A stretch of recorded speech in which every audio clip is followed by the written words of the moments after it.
Hello dear students, अस्सलाम वालेकुम। कैसे हैं आप लोग और कैसी चल रही है आपकी study? Today our lecture is 8.6, chapter number 8 and lecture number 6। Topic is stationary waves in air. ये 2-3 लेक्चर पहले हो चुके हैं स्टेशनरी वेव्स पे। जूनो के स्टेशनरी वेव्स या उन्हें स्टैंडिंग वेव्स कहते हैं। ये बनती हैं सुपरपोजिशन ऑफ वेव्स के नतीजे में, वेव डिफरेंट वेव्स के मिलने के नतीजे। कैसी वेव हो? जो एक जैसी हो but moving in opposite direction. मिले तो स्टैंडिंग वेव्स प्रोड्यूस होती। पहले हमने स्टेशनरी वेव इन स्ट्रिंग को डिस्कस किया है। उस पर 2 केस पड़े हैं। एक है कि दोनों एंड रस्सी के फिक्स हैं, दूसरा है कि एक एंड फिक्स है और दूसरा एंड फ्री।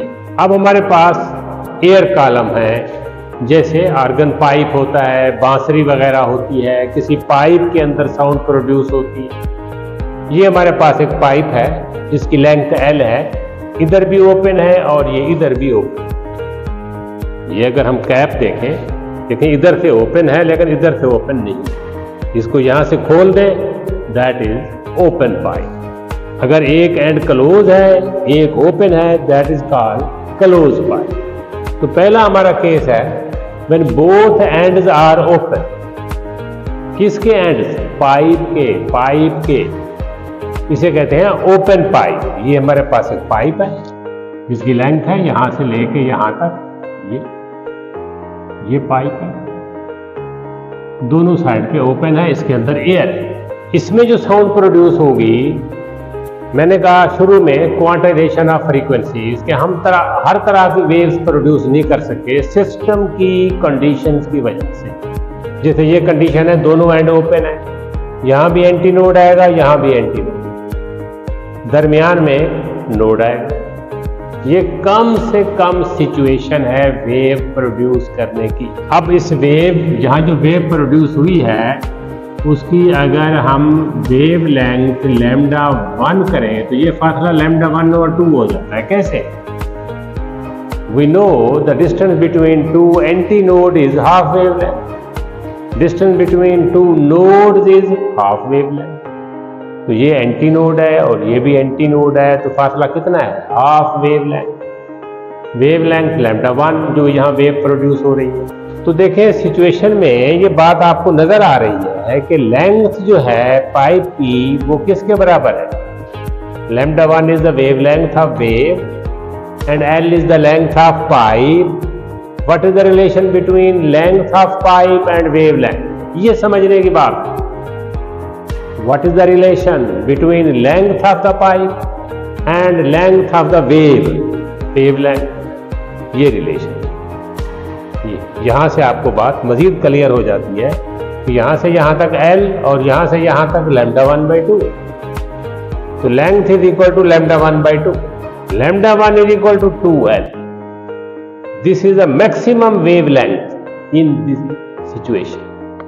इस सिचुएशन में इससे ज्यादा वेव लेंथ प्रोड्यूस नहीं की जा सकती। Say if L is equal to 5 centimetre, wavelength will be 10 centimetre. In this case, in this organ pipe, we can not produce the wave length of length 10 centimetre. इससे ज्यादा नहीं, we can not produce the wave length of length more than 2L। अगर length 10 centimetre है तो wave length क्या होगी? 20 centimetre. तो ये कंडीशन, ये मैक्सिमम वेव लेंथ है। इस तरह फ्रीक्वेंसी क्या होगी, जिसे फंडामेंटल फ्रीक्वेंसी कहेंगे, वो क्या होगी? आपको पता है F equal to V/λ। F1 V/λ1। What is the value of λ1? That is 2L। ये देखें 2L/1 या 2L, द सेम थिंग। तो F1 is equal to V/2L। This is the minimum frequency. कम से कम फ्रीक्वेंसी ये प्रोड्यूस हो सकती है इस पाइप। That depends upon the speed and that depends upon the length. अगर आपको स्पीड और लेंथ का पता है, we can find the value of frequency. हमें नहीं पता वहां क्या हो रहा है, हमने पाइप नहीं देखा, हमारे पास इक्वेशन है। ये तो बात हुई mod of oscillation, first mod of oscillation, यानी m इक्वल टू 1, यानी ऑसिलेशन प्रोड्यूस करने का सबसे पहला तरीका। अब m equal to 2, second mode of oscillation. दूसरा तरीका क्या है? दूसरा तरीका ये, अब देखें यहां तो हर सूरत एंटी नोड आना है। अब एंटी नोड के बाद नोड आएगा, नोड के बाद एंटी नोड आएगा, ये तो हो चुका। अब इसके बाद नोड आएगा, नोड यहां आ नहीं सकता, फिर एंटी नोड आएगा। उसके बाद पॉसिबल सिचुएशन यही है, लाइन ड्रा करें, वेव ड्रा करें, पाइप को ड्रा करें, देन यू कैन अंडरस्टैंड। ऐसे मुंह में टाफी लेने वाला कल्चर बंद करें पाकिस्तानियों, कि कोई हमें हर चीज बस बता दे, हमें कुछ ना करना पड़े। ये पढ़ने का सही तरीका नहीं। हर चीज का तकाजा होता है। इल्म का तकाजा ये है कि उसके लिए रेडी करें अपने आप। जितनी मेहनत की जरूरत है वो मेहनत अपने आप को रेडी करें, प्लीज तवज्जो करें। उसके बाद ये सिचुएशन क्यों है ये भी समझें। वो है कि हर सूरत में यहां एंटी नोड आएगा तो दरमियान में एक नोड तो पहले आ चुका, अब दूसरा नोड आएगा तो एंटी नोड आएगा, एंटी नोड के बाद नोड, नोड के बाद एंटी नोड। ये तरीका है स्टैंडिंग वेव। अब जो लेंथ है जरा गौर करना, दो एंटी के दरमियान हाफ होता है, एक हाफ ये हो गया, दूसरा हाफ ये हो गया, कुल कितने हाफ हो गए? 2 half. L is equal to 2 half, 2 lambda 2/2, lambda 2 2L over 2, lambda 1 2L over 1, lambda 2 2L over 2। इस तरह lambda n 2L over n। मसलन थर्ड मॉड ऑफ ऑसिलेशन में क्या आएगा? 2L over 3। Fourth mode of oscillation में क्या आएगा? 2L over 4। n is any number.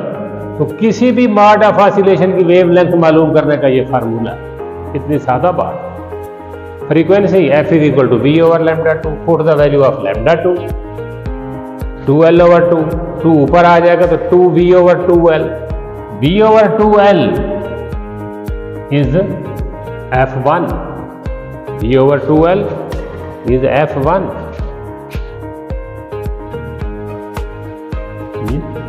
ये v ओवर 2L की जगह f1 लग। ये नेक्स्ट फ्रीक्वेंसी है, कम से कम फ्रीक्वेंसी वो थी, ये उससे अगली फ्रीक्वेंसी है। फर्ज करें f1 की वैल्यू थी 50, तो f2 की वैल्यू होगी 100। 50 से लेके 100 तक दरमियान में कोई फ्रीक्वेंसी यहां पॉसिबल नहीं। रूल्स है, लॉज है, हर जगह कवानीन है। नेचर हो या हमारे खुद हो, कानून के मुताबिक आप चलेंगे तो डिसिप्लिन होंगे और प्रोग्रेस करेंगे, अदरवाइज ना डिसिप्लिन रहेगा ना तरक्की रहेगी। तो f1 फिक्स है, f2 के बाद उसका डबल ही मुमकिन है। थर्ड मॉड ऑफ ऑसिलेशन में f2 is equal to 3f1, ये fn is equal to nf1। What is n? Any number. Open pipe में इवन हार्मोनिक भी है, ऑड हार्मोनिक, यानी 2L ओवर 1 भी है, 2L ओवर 2 भी, 2f1 भी है, 3f1। इसमें दोनों हार्मोनिक्स मौजूद है। किसमें? ओपन पाइप में। पाइप की दूसरी शक्ल क्या हो सकती है? Closed pipe. तो देखिए एक एंड इसका क्लोज है, एक एंड इसका ओपन है। अब क्लोज एंड की शर्त है कि वहां नोड होगा, ओपन की शर्त है कि वहां एंटी नोड होगा। तो कम से कम वेव ये पोजीशन। फिर आपको ये भी पता है कि नोड और एंटी नोड के दरमियान फासला क्या होता है? वेवलेंथ का चौथाई। नोड और एंटी नोड के दरमियान लैम्डा 1 ओवर 4। जरा गौर करें, लेंथ किसके बराबर है? Lambda 1 over 4। ये मैक्सिमम वेवलेंथ है। अगर पाइप ओपन हो तो लैम्डा 1 ओवर 2 आता है। अगर एक एंड क्लोज हो तो उससे भी वेवलेंथ की वैल्यू कम हो जाएगी उसकी निस्बत। इसमें फर्ज करें लेंथ जो है ये 5 सेंटीमीटर है, तो अब वेवलेंथ 20 सेंटीमीटर की होगी। वहां क्या थी? 10 की। लैम्डा 1 2 इससे ज्यादा वैल्यू आएगी, इससे ज्यादा नहीं आ सकती, 20 से ज्यादा नहीं आ सकती अगर L 5 सेंटीमीटर। अगर लेंथ 10 सेंटीमीटर है तो कम मैक्सिमम वेवलेंथ क्या हो सकती है, 40 सेंटीमीटर आज। ये साथ साथ नॉलेज को अप्लाई किया करें, एग्जाम्पल खुद देखें, खुद लिखें, बुक में मौजूद है। This is the maximum wavelength for closed pipe in this situation. Frequency F is equal to V over lambda, F1 V over lambda 1 V over 4L। ये मिनिमम फ्रीक्वेंसी है, वहां थी V over 2L, यहाँ है V over 4L, उससे भी half हो। अब दूसरी सिचुएशन क्या हो सकती है, सेकेंड हार्मोनिक। ये तो है M is equal to 1 first mod of oscillation, M is equal to 2 second mod of oscillation. फिर वही बात, क्लोज पे नोड आएगा, ओपन पे एंटी नोड, क्लोज पे नोड आएगा और ओपन पे एंटी नोड आएगा। नोड और एंटी नोड के दरमियान ये देखें, नोड और एंटी नोड, फिर नोड तो आ नहीं सकता यहां, फिर एंटी नोड। यहां आपने नोड रखना है, यहां एंटी नोड रखना है, नोड एंड एंटी नोड। यहां तक तो पहले हो चुका वहां, अब एंटी नोड के बाद नोड आएगा, क्योंकि यहां तो एंटी नोड आएगा, फिर एक एंटी नोड आ जाएगा। तो ये तीन देखें, 1 2 3 जो है वो पार्ट है। हर पार्ट किसके बराबर है, लैम्डा ओवर 4। क्यों, distance between node and antinode is lambda over 4। 1 lambda 4, 2 lambda 4, 3 lambda 4। ये देखो L is equal to 3 lambda 2 over 4। L is equal to 3 lambda 2 over 4। Wavelength की 3/4, 3 क्वार्टर। एंड लैम्डा किसके बराबर होगा, 4L ओवर 3। लैम्डा 1 क्या था, 4L over 1 था। इसको आप लिख सकते हैं 4L ओवर 1 लिख सकते हैं। लैम्डा 2 4L ओवर 3, 2 नहीं आया। लैम्डा 3 4L ओवर 5, 4 नहीं आया। Lambda n is equal to 4L over n, n is 1 3 5, only odd, even नहीं है।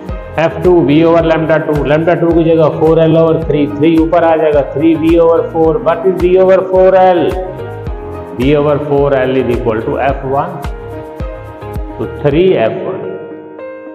F2 इज 3F1, पहले था F2 is equal to 2F1 open pipe, close में F3 is equal to 3F1, Fn is equal to NF1, n is 1 3 5, यानी odd number. इसमें only odd harmonics are present, only odd harmonics are possible. अब जरा गौर करें, रस्सी वाले case में दोनों एंड फिक्स हो और पाइप वाले में दोनों ओपन हो, एक जैसा फार्मूले बनते हैं। रस्सी का एक एंड फिक्स हो, एक फ्री हो, पाइप का एक क्लोज हो, एक ओपन हो, एक जैसा फार्मूला। तो इन दोनों को कंपेयर भी करें और इनको समझने की कोशिश भी करें, और मैक्सिमम वेवलेंथ, फंडामेंटल फ्रीक्वेंसी, फिर नेक्स्ट हार्मोनिक, थर्ड हार्मोनिक, कोई भी हार्मोनिक हो तो से n हार्मोनिक हो, n की वैल्यू कुछ भी हो सकती है। कहीं सिर्फ ऑड हार्मोनिक्स मौजूद हैं और कहीं दोनों मौजूद हैं। इन फर्क करने की, इक्वेशन को समझने की, डायग्राम को समझने की कोशिश करें, डायग्राम को बार बार बनाएं, तब आपके जहन में एक क्लैरिफिकेशन आएगी। Thank you very much.